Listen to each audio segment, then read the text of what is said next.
بسم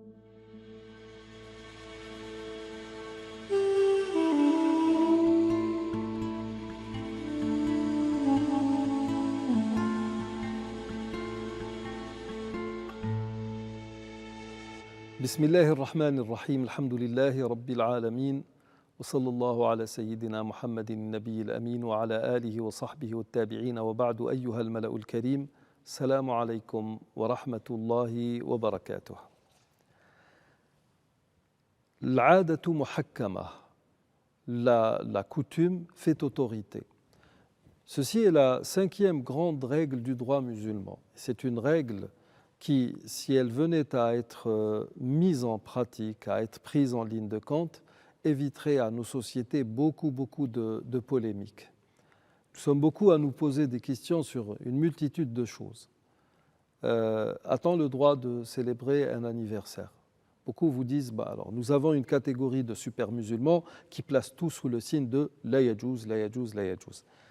Et malheureusement, pour ces gens-là, dont la majorité n'ont pas de connaissances avérées en religion, les choses ne fonctionnent pas ainsi. Quand l'islam est venu, il a été confronté à un certain nombre de coutumes, de choses qui étaient en vigueur. Celles qui devaient changer, il les a changées. Celles qui ne faisaient pas de problème, celles qui passaient, entre guillemets, il ne les a pas changées.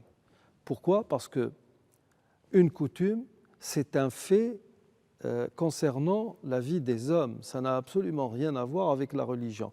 Dès lors où il y a interférence dans la coutume, c'est-à-dire dès lors où on va faire intervenir quoi que ce soit de religieux, là, oui, il faut se poser des questions. Donc, est-ce que j'ai le droit de fêter un anniversaire? Est-ce que la fête qu'on appelait anciennement Neyrouz ou bien la fête de l'agriculture, les fêtes agraires, ou je ne sais plus comment on les appelait, en tout cas une fête comme Yennaïr, est-ce que c'est licite ou pas licite, etc. Et chaque fois, ça pose des polémiques. Premièrement, là, on va faire intervenir d'autres règles. Et bon, nous ne l'avons pas fait pour les règles précédentes, mais généralement, les juristes ne se fient pas uniquement à la grande règle du droit.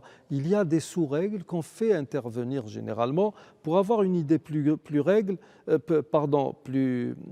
nette de ce qui est licite et de ce qui ne l'est pas.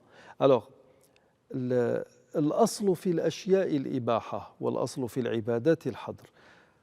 Sur le plan cultuel, tout nous est interdit, sauf ce qui nous a été rendu licite et faisable par un texte clair.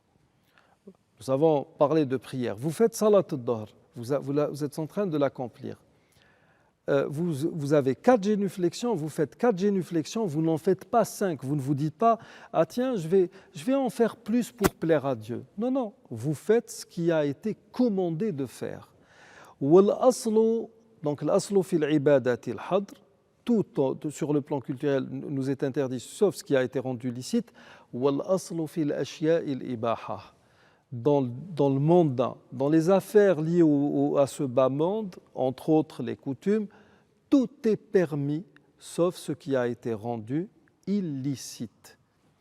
La chose est permise, sauf si vous avez un texte qui vient vous dire que telle chose ne doit pas se faire, même dans le mondain.